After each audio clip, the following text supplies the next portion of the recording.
Bien, vamos ahora a platicar sobre el tema de periodismo y es una excelente oportunidad la que tenemos para saludar a Patti Mayorga, que le agradezco mucho que nos haya permitido realizar esta entrevista. Yo sé que Patti Mayorga tiene una trayectoria enorme dentro del periodismo, entre lo bueno y lo malo del periodismo, y mucha experiencia que viene a platicarnos. Patti, ¿cómo estás? Muy buenas tardes. Buenas tardes, Jorge. Gracias por la invitación y un orgullo estar acá en tu espacio. Al contrario, me da mucho gusto que podamos platicar. Tú sabes que han pasado muchas cosas al paso del tiempo que son del interés público, y tu experiencia al haber estado atenta de las problemáticas sociales también es muy valiosa para nuestra entrevista. Pues muchas gracias por la confianza y Sigues en Proceso. sí, sí, voy cosas. ¿Cuánto tiempo tienes en la revista Proceso? 2012, de 14 años. Sí, 14 años. Justo en mayo se cumplieron 14 años. ¿De ahí vino tu interés por el periodismo de investigación o ya lo habías hecho No, antes? ya venía antes, desde ¿Sí? antes. Sí, yo creo que desde que inicié, ¿no? ¿Cuándo empezaste? De hecho, pues yo estudié letras, literatura, y de ahí también me gustaba como la investigación Ujú. literaria y también el periodismo, pero no me decidía porque sabía que era mal pagado, que era muy esclavizado, ¿no? Y ya en determinado momento, pues, o sea, como la vida personal me llevó a buscar una oportunidad en el Heraldo. Empecé en el año 2000, el ¿Quién era el 2000, director? 2001. Javier Contreras Orozco, el doctor Con el Javier. doctor. Ah. Ajá. ¿Y Y ahí él era, duraste cuánto tiempo, pues? duré 10 años. 10 años. ¿Y qué fuentes te gustaba? La policía. Pues es que sí, me gustaba la policíaca, pero porque se atravesó también como con una situación personal, ¿no? Yo estaba como en un proceso de separación y, y necesitaba como ganar más, me quedaba guardias, duplicaba, entonces era cubrir policíaca mucho, ¿no? Y me enganchó. Em, y que en ese tiempo como la oportunidad como para mujeres periodistas eran más bien como fuentes como educación, salud, religión, Ujú. asociaciones Cultura. civiles, ajá, cultura. Pues bueno, había un área de cultura que después entré, pero en ese momento no. Entonces era como buscar bueno, temas de salud, de educación, de religión, pero también era como meterme mucho a qué pasaba, por ejemplo, en el IMSS, ¿no? O qué pasaba en cuestión de trasplantes de órganos, que en ese tiempo estaba como un boom, ¿no? Entonces me metía, pero incluso a quirófanos, o sea, me gustaba como indagar mucho, ¿no? O cubrir conferencias de médicos, o sea, especializados, y era como quedarme todo el día como para indagar más y entender bien qué onda y cómo afectaba a la gente, ¿no? También eso me llevó a acompañar mucho a organizaciones, por ejemplo, con discapacidad física, niños down, personas con sordera, con visión baja o sin visión, etcétera, ¿no? Entonces era como mucho meterme a investigar las causas, ¿no? Y eso me fue llevando a cuestiones de corrupción, o sea, de cómo de pronto en las maquilas no les daban protección y el IMSS evidenciaba que había afectaciones graves y la maquila pues lo negaba, ¿no? O en religión, me tocó 2003 un caso de pederastia ¿Sí? de un sacerdote con una víctima, pues también así investigarle, ¿no? Duró mucho tiempo en la primera plana ese caso. Entonces era como muy desde lo social, ¿no? Desde ¿Sí? la gente. Y eso era. Y terminaste en el Heraldo, y luego, ¿qué pasó? Bueno, ahí en el Heraldo cubría el caso de Trevi. Es como Gloria que era Trevi. mucho tiempo de Gloria Trevi, Andrade y María Raquel, ¿no? Entonces era como mucho meter, en lo que esperaba noticias me metí a los juzgados y ahí empecé como a entender más la fuente judicial y los penales y se coge como mi pasión, ¿no? En el 2010 hubo un recorte en el Heraldo, creo que ya no era grata Ujú. y me fui, y después entré a Omnia. Fue como mi primera experiencia en un medio Digital. multimedia, ¿no? Ujú. Ajá. Entonces era así como, entrale a todo, porque tenían un semanario impreso, tenían un canal de televisión cerrada y tenían el digital. Entonces ahí duré, justo el día que entré, o sea, entré cubriendo el arranque de campaña de César Duarte en Juárez. Allá, empecé. Y buena experiencia con Toño Payá. Sí, o sea, bueno, pues siempre y también como al Heraldo, mi gratitud, ¿no? Sí, Ujú. también a Antonio Payán. Con él me dio la oportunidad sí de cubrir la campaña, pero luego hubo como, o sea, también como que no querían ya en el pool de prensa de Duarte y me defendió el licenciado Payán muchísimo. Y después me ofreció la jefatura de información. Y ahí duré pues hasta creo que era noviembre del 2012. Sí, noviembre del 2012, más de 2 años. Siempre en todo cosas que nos platicas, a mí me parece que siempre te ha gustado ser muy acuciosa con los temas. Y recuerdo cuando nos conocimos que fuimos al rancho de Búfalo cuando liberaron a Caro Quintero. Ajá. En esta segunda ocasión. Y me gustaba la forma, porque la forma en la que tú reporteas, Pat, es ir a hablar con la persona que está en la tienda de abarrotes, la persona que está vendiendo las paletas, la persona que vive en el rancho donde pasó tal cosa. Es decir, hay que tomar el testimonio de quien realmente le pueda aportar información. Y eso yo no lo he visto con todos los reporteros. Hay veces somos nosotros muy flojos y no reporteamos como debe de ser. Pero me parece que contigo el periodismo de investigación es natural. Y es preguntar a quien tiene la información real. Y es cruel incluso saber que la verdad es otra. Sí, es muy duro, o sea, es duro, pero sí, yo creo que también como el empezar como con esas fuentes que te digo, me permitió como más estar con la gente, ¿no? Y sí, pues desde la carrera también me gustaba mucho estar como con la gente y como entender los problemas sociales desde ese lugar, ¿no? Porque bueno, finalmente los alcaldes, los gobernadores, los diputados pasan, ¿no? Y la gente ahí está y nosotros ahí estamos con la gente, ¿no?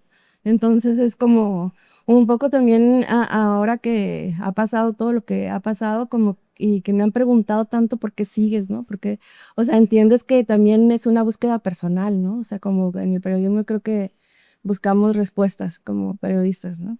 Si no, no sé por qué estaríamos tan empeñados como siendo una vocación o profesión tan compleja y tan difícil, ¿no? Creo que es eso, pero sí, efectivamente, y creo que las mejores fuentes las vas a encontrar siempre en cualquier lugar, en las tiendas de abarrotes, en las secretarias, en las personas de intendencia, en la gente que vive, que tiene otras miradas, ¿no? Y ya con eso vas a confrontar o a preguntar las otras versiones, pues, oficiales.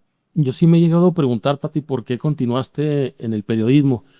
Porque recuerdo muy bien, estaba yo en ese tiempo en radio, en Radiorama, y te marqué por teléfono un día después del hecho tan lamentable de Miroslava Bridge, que yo sé que una amistad tuya con ella enorme, y te escuché asustada. No quería hablar contigo. No querías hablar, llorando, y finalmente me comentaste algo muy breve, pero creo que me dejó como que el momento de que Pati no va a continuar en esto. Dije, tal vez el miedo, lo que pudo haber sucedido, pero yo después te vi más brava todavía, venías todavía con más carácter. Pues es que no fue el mismo día, fue el mismo día. Fue el mismo día, tienes Sí, razón. fue el mismo día. Y claro, o sea, traía yo como el impacto y ni siquiera, a lo mejor tuviste miedo, pero yo no, o sea, yo no pensaba en miedo, ¿no? O sea, creo que ese es un ¿Qué error. pensabas? Traía ira, coraje, ¿no? O sea, porque era muy claro quién lo había matado, era muy claro que el entonces gobernador, el fiscal sabían qué había pasado.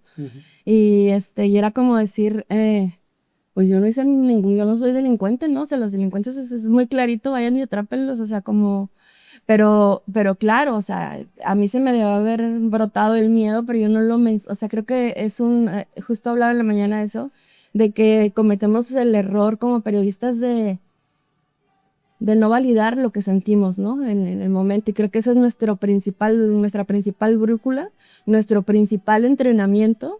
Y es a lo que más le deberíamos de hacer caso, porque nuestra materia prima justo es la mente y el corazón, es con lo que escribimos, claro, las emociones.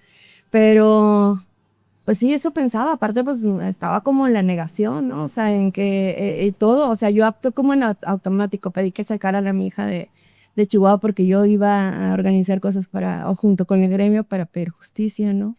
Y era como muy claro, o sea, sí tenía yo esperanza de que algo ocurriera y pronto. Ya después tú me platicaste, Pati, que ustedes estuvieron investigando mucho sobre el asunto de la narcopolítica y encontraron algunos puntos muy específicos de actores, de familias que viven de la política y están involucradas con el narco, y dieron nombres en su momento y hablaron mucho al respecto. Me parece que tocando fibras muy sensibles y peligrosas. Pero tú me platicabas en algún momento que había una incertidumbre de las amenazas que habían estado recibiendo días previos, y tú me decías con mucho, no sé, molestia tal vez, de que no sabían por qué se habían decidido por una y no por la otra, o sea, qué fue lo que detonó ese hecho. Y me parece que sigue siendo todavía un enigma toda esta situación, porque la información, si tú la vuelves a revisar, fue muy clara, fue muy contundente de dónde fue el origen. Pero el hecho de que querían parar a dos periodistas a como diera lugar también era algo previsible y no ocurrió. Creo que el mismo sistema los permitió que avanzaran esas amenazas. Sí, Háblanos de las totalmente. amenazas. Sí, totalmente. Creo que van como bueno, en varias líneas, pero y vuelvo, no las nombrábamos como amenazas en su momento, ¿no? Porque a partir de que se publican los reportajes de justo de personas que estaban, que eran parte de un cártel, y fueron varios municipios, ¿no? Ujú. Pero en dos municipios, Chinipas y Bachinipas, quitan al candidato y lo cambia, que era el Partido Revolucionario Institucional, lo cambian. Era evidente que teníamos razón, ¿no? Ujú. Entonces, y a partir de ahí hubo llamadas a través de Miroslava. Miroslava era de Chinipas, ¿no? Como para pedirnos que ya le paráramos. Pero hay como líneas bien delgadas, y yo creo que aquí en Parra lo deben saber bien, ¿no? O sea, hay líneas bien delgadas entre mismas familias o mismas comunidades. Hay gente involucrada y gente no, que es tu vecino, o sea, hay líneas bien delgadas. Entonces, había como mensajes que le daban a través de la familia de Miroslava. Hacia ella y hacia mí, o sea, que ya dejáramos como el tema, que incluso dejáramos de publicar sobre desplazamiento forzado en esa zona, etcétera, ¿no? Entonces era, pues para nosotros, bueno, pues es como la preocupación de la familia, ¿no? Ujú. Por eso te digo, o sea, hay que hacerle mucho caso a nuestra intuición y a nuestras emociones, porque son las que te dictan, ¿no? Y nombrar las cosas como son. O sea, ahora te puedo decir, eran amenazas, ¿no? Y fue durante todo un año, y no eran constantes, pero así eran en momentos claves. Mi lectura ahora a distancia, bueno, yo seguí yendo a la sierra, bueno, te consta como que no solo Chinipas, y creo que venía más hacia acá, hasta esa región.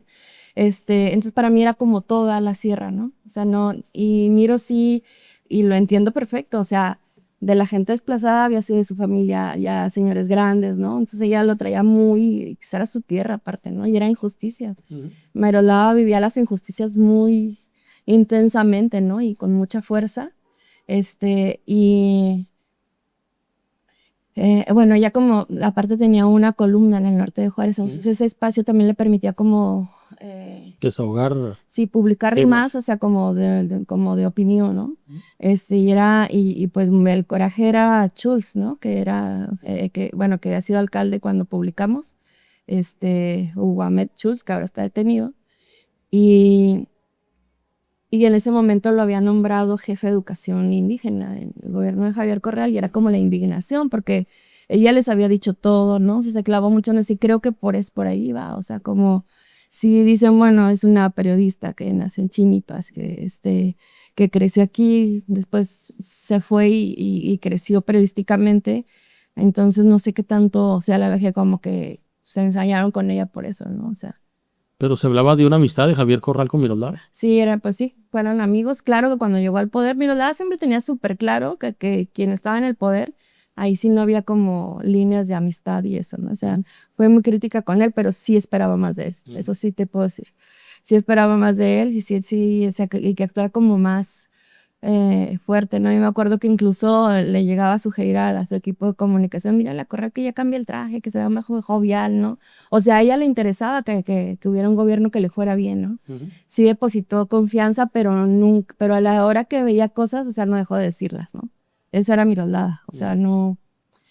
Ahora, hace poco publicó su sobrina un libro sobre ella, con testimonios de las hermanas, no sé, hace un mes más o menos. Ujú. Te lo voy a pasar.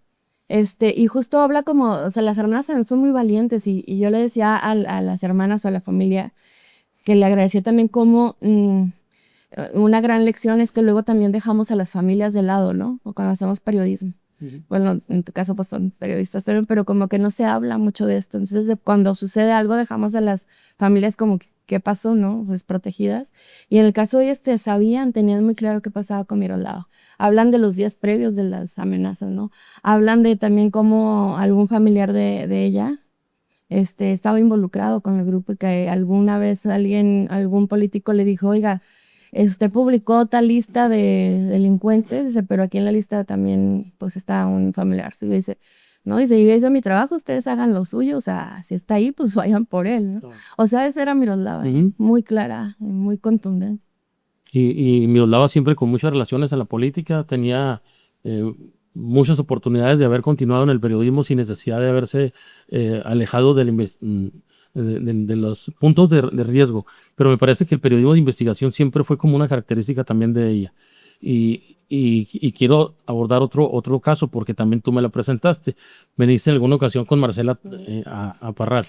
Y Marcela también tiene antecedentes así de mucha pasión para escribir, conflictos también que se generaron cuando han escrito. Sí. Por eso me parece que el círculo que tienen es extremadamente sólido, pero sí con la característica así del punto específico de que les gusta investigar y llegar a fondo de un tema, por difícil que sea. Sí, sí, son los hermanos. De hecho, es lo que creo que nos unió con Miroslava, ¿no? Miroslava era muy selectivo en sus amistades, y sí te puedo decir que ella fue como que la que me fue buscando, pero yo siento, y bueno, no siento, lo platicamos, que era como sentirnos muy solas, ¿no? En las coberturas, a pesar de que yo, pues sí, soy muy de redes y de todo esto, pero a la hora de publicar o de escribir, no todos los medios estaban publicando lo que publicábamos, y fue como a pesar de que nuestros medios eran competencia, siguen siendo competencia, era una manera como de no estar tan solas, ¿no? Y compartir la información o analizarla juntas, que era más, porque te puedo decir que no te reporteamos juntas en la Tarahumara, por ejemplo, o en algún otro.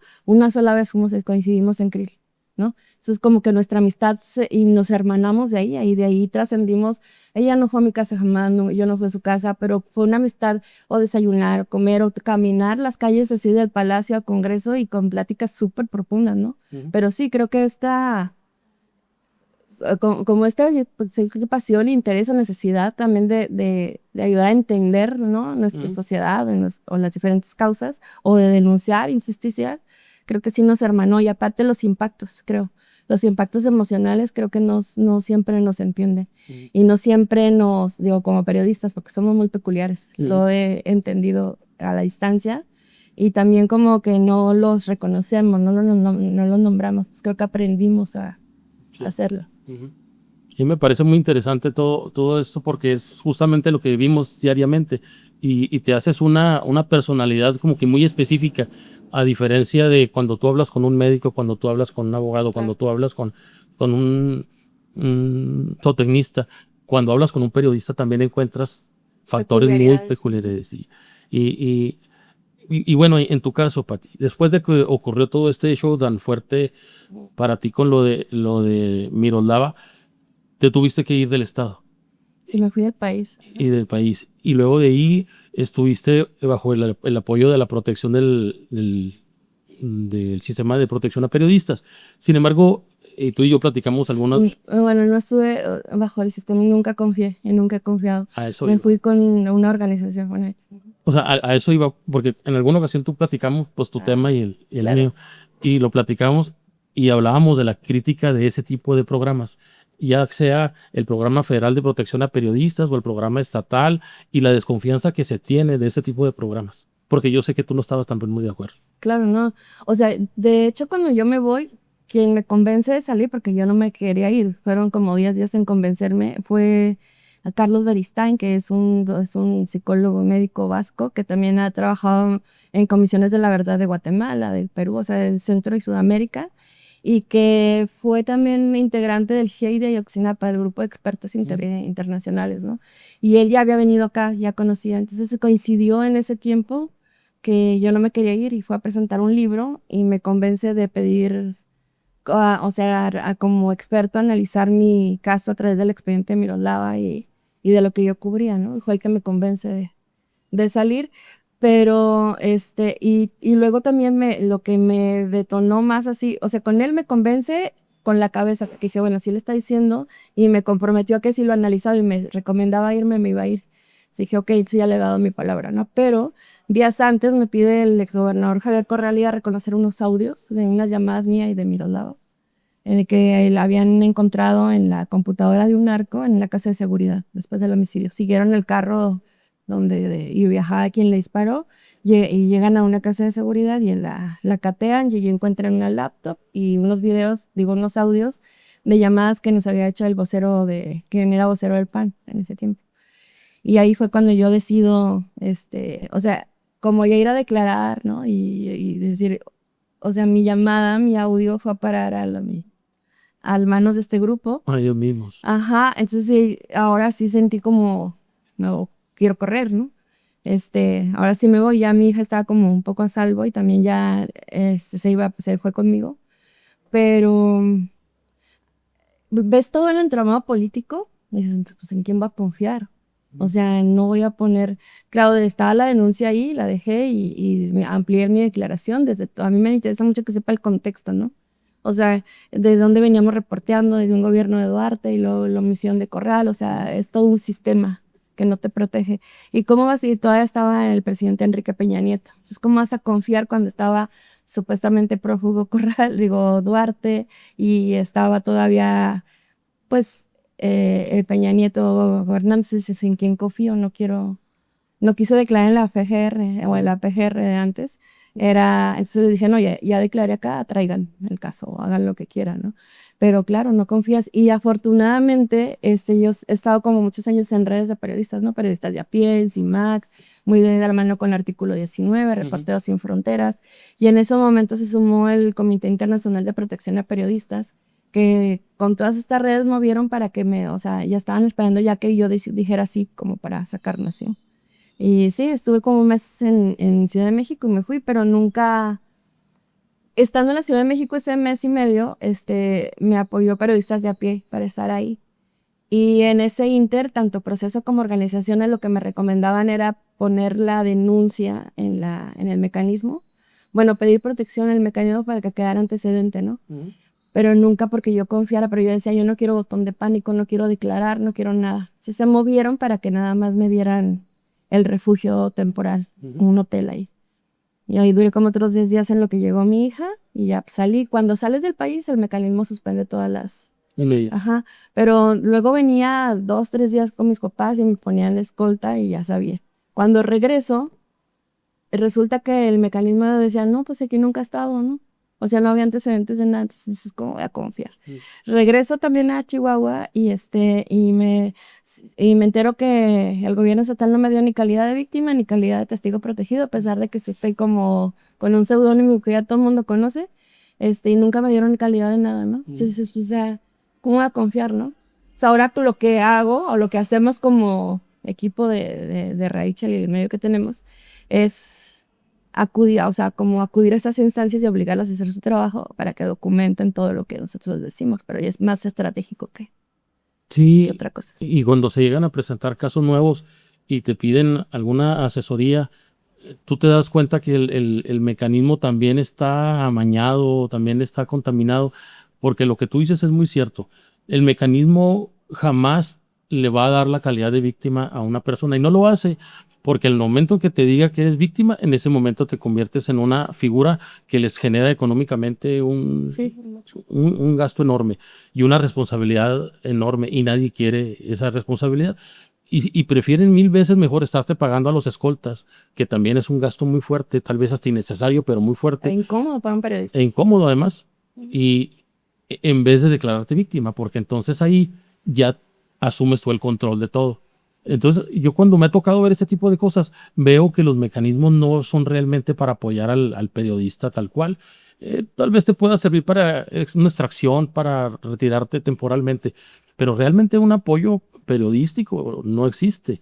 Y lo que ellos quieren es que tú ya dejes de trabajar, que tú ya no estés escribiendo, porque a la medida que sigas escribiendo te vas a meter en más problemas. Pero les ha sido contraproducente, ¿no? Así es. Sí, claro, o sea, es como paliativo. Yo reconozco que sí han salvado vidas, ¿no? Como ellos lo sacan y les dan su renta o su despensa provisional. Pero justo eso, o sea, yo no veo un mecanismo que diga, ok, vamos a fortalecer al periodista exiliado, desplazado, ¿no? Al contrario, hay casos que han llegado hasta la Suprema Corte para hacerles valer un derecho elemental, ¿no? Mujeres que se han ido con sus niñas, ¿no? Y que han tenido que acudir. Hay un caso de una periodista, Mirna Gómez, de Aguascalientes, que está exiliada en San Luis, y ella obligó hasta la corte para a la Suprema Corte de Justicia, para que le hicieran valer su derecho elemental, su derecho básico, o sea, de las niñas, o sea, no sé, becas a la escuela, porque se precarizó demasiado. Ella llegó a tener parálisis así facial, el daño en la columna, y ella echaba para adelante y no ha dejado de hacer periodismo. Por eso te digo que a mí se me hace bien, y somos un gremio muy extraño, yo creo, para ellos. Pero creo que lo que decías, o sea, como que nos inyectan algo que ya dices, ya no es vocación nada más, ahora es una misión, o sea, vamos sí a parar, ¿no? claro. Y claro, con la mente de que en cualquier momento podemos hacer otra cosa, o sea, y no pasa nada, ¿no? Pero es como el matrimonio, ¿no? Lo volvimos a elegir así. Entonces, sí, yo no, son contados los periodistas, hombres o mujeres, que han dicho, bueno, hago una pausa. Se yo al contrario, los veo así de... Sí, ¿tú te consideras ser antioficialista o antigobierno en tu forma de escribir, en tu forma de ser periodista? No es o sea, no es como que quieras golpear al gobierno, ¿no? O que yo justo en la mañana también decía eso, o sea, no estoy diciendo vamos a odiar a todos los gobernantes y vamos a todos los diputados, no, o sea, yo creo que en este mundo no, y haciendo periodista no puedes ver todo blanco o negro, ¿no? Y dices, el problema es que tenemos un sistema bien podrido, político, ¿no? Y ¿qué haces? O sea, ni modo de no decir las cosas, ¿no? Y no es como que odies a quien, a veces dices, wow, o sea... ¿no? Y esas emociones pues también hay que dejarlas salir, ¿no? Que eso es normal, o sea, en el caso, digo, pues, oye, no protegieron a mi rodada, ¿qué quieren que sienta? O sea, Claro. o cómo quieren que le hagan, ¿no? Pero no por eso voy a llevar como ese odio a mis reportajes, ¿no? Simplemente mostrar lo que hay, ¿no? Y poner o sea, pues, ahora sí que la pluma donde va, ¿no? Pero yo no veo a Pati Mayorga cubriendo una nota con un boletín de prensa. O sea, el boletín de prensa no es nada para lo que es tu trabajo, tu misión, tus objetivos. Es decir, hablar de Pati es investigar, es llegar al fondo, y si hay que tocar algún punto difícil, hay que tocarlo, y si hay que ir más allá, hay que seguirle. Por eso creo, y por eso te pregunto, si te consideras ser antigobierno en lo general, no un partido político, no Pues no soy una afinidad. oficialista, pero no soy antioficial, ¿sí me explico? O sea, no es como que quiera golpear, pero sí, para mí un boletín de prensa, un comunicado, bueno, que es válido porque es una fuente oficial, confirmable, y hay que usarlo, pero es un instrumento. Es un instrumento para para tu investigación o para tus coberturas. O sea, es un instrumento más como son las redes sociales, como es TikTok, digo, bueno, son instrumentos diferentes porque son tecnológicos, pero el boletín es un instrumento que te facilita cierta información o que te facilita la versión, ¿no? Que también tenemos la responsabilidad de darla siempre, ¿no? O sea, siempre que hay investigaciones, te puedes ver que siempre hay como o la búsqueda de esa versión oficial o del afectado o afectada. Si no quiere hablar o después también se consigna, ¿no? Pero, o sea, sí, pues sí, se puede decir antioficialista, sí, pero no es como que no se entienda como por golpear, ¿no? Que era así como con saña. Si algún gobernante hace algo bien, pues también hay que decirlo, ¿no? Pero pues es bien raro. Es bien raro encontrar uno, ¿eh? Exacto. Sí, y lo ves desde el nivel municipal, estatal, legislativo, todo.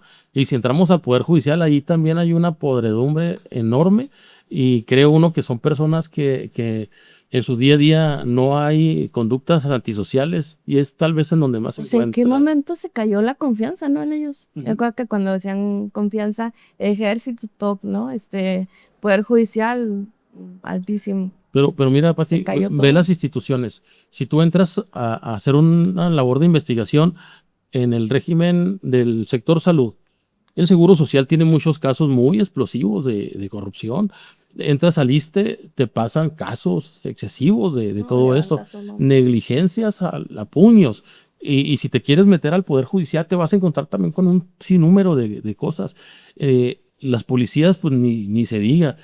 Si entras a investigar en un DIF municipal, que se supone que es de lo más saneado que pudiera haber, ahí encuentras corrupción. Si entras a las fuentes militares, encuentras también mucha corrupción. Entonces, que quieran venir a decirte en un comunicado de prensa que ya se acabó la corrupción, no. pues no. No, o sea, bueno, pues consignas su versión, pero no te lo vas a comer. Que no lo consumes, claro. Sí, ¿no? O sea, o lo consignas así como, un poco como para evidenciar, ¿no? Su debilidad. Yo tengo un concepto que lo he dicho varias veces, porque así lo he visto.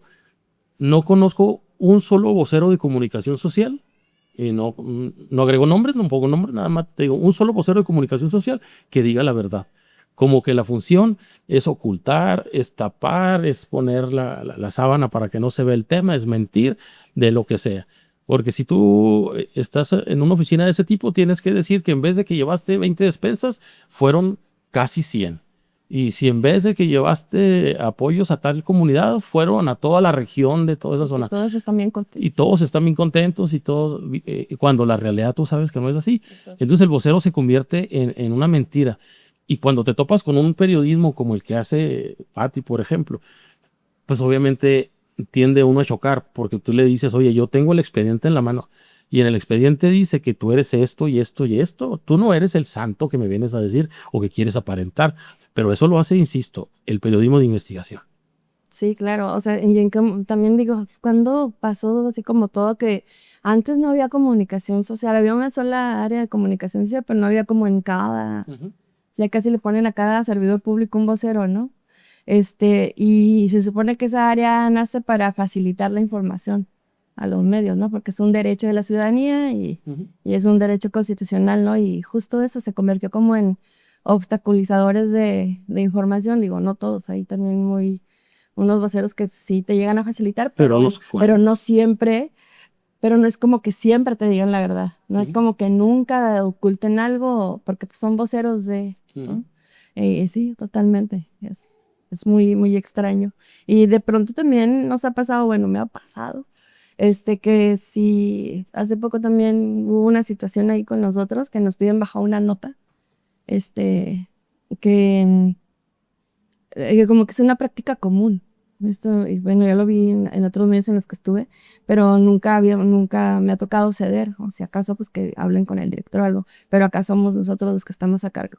Entonces, pues no, o sea, por lo mismo nosotros no recibimos publicidad oficial, como que hemos aprendido otras maneras de financiarnos, con convocatorias, ¿no? Pero que ahora ya afortunadamente hay más, o financiamiento de la cooperación internacional o mismos campañas ciudadanas, etcétera, ¿no? Y pues no, o sea, no, ha habido momentos en que sí nos quedamos como sin financiamiento, pero no hemos querido hacerlo porque no está regulada la publicidad oficial y nos piden bajarla, no accedemos y empiezan a presionar, no del vocero, o sea, porque creo que ellos hizo su chamba en cuestión de que nos facilitó la información, creo que no debió habernos pedido que bajáramos, pero empezaron a presionar a un periodista que es Odami, tenemos un periodista Odami y empieza a haber mucha discriminación contra él de diferentes áreas, no solo de esa área, que era salud, de pueblos indígenas, de otras, entonces ahí sí fue cuando decidimos salir públicos, es decir, a ver, nos pidieron bajar esta nota, pasa esta situación, y se suma una alianza de medios en el país de la que somos parte, y por ahí también vi, corren al vocero, o sea, que creo que era el que menos tenía la culpa. Y me pudo mucho porque, pues aquí somos amigos muchos, hemos empezado juntos, ¿no? Y yo lo que decía, bueno, a ver, o sea, si estamos defendiendo la libertad de expresión, o si estamos defendiendo, nos está costando con uñas y dientes mantener un medio, para hacer periodismo que sirva, ¿no? O sea, a la sociedad. Mataron a Miroslava. Han matado 23 periodistas, muchos amigos, aquí en Chihuahua. Nos ha cambiado la vida a muchos. Pero, o sea, no, hay un bien superior a esta amistad, ¿no? O sea, no me pidas esto, ¿sí me explico? Y y resulta que por una columna decía que no mencionaba mi nombre, pero ni siquiera era yo la que había publicado esa nota. Dice una periodista de por sí conflictiva. Yo dije, bueno, ahora ni me paro a las ruedas de prensa, ya casi no voy a ningún lado. Y dije, qué loco que en Chihuahua hacer periodismo, pues no periodismo, o sea, incomodar con alguna nota, ya sea ser conflictiva, ¿no? O sea, y es como mucha esta narrativa de las áreas de comunicación social también, ¿no? ¿Y se puede hacer periodismo en Chihuahua? Sí, sí se puede. ¿Todavía? Todavía, porque hay sociedad civil que te arropa. Pero ha habido momentos que ha sido más difícil. Sí. A mí me parece una parte del periodo de César Duarte fue muy severa en ese sentido. Hay veces que excedían las límites para tratar de controlar a como diera lugar la cobertura de cierto tipo de notas.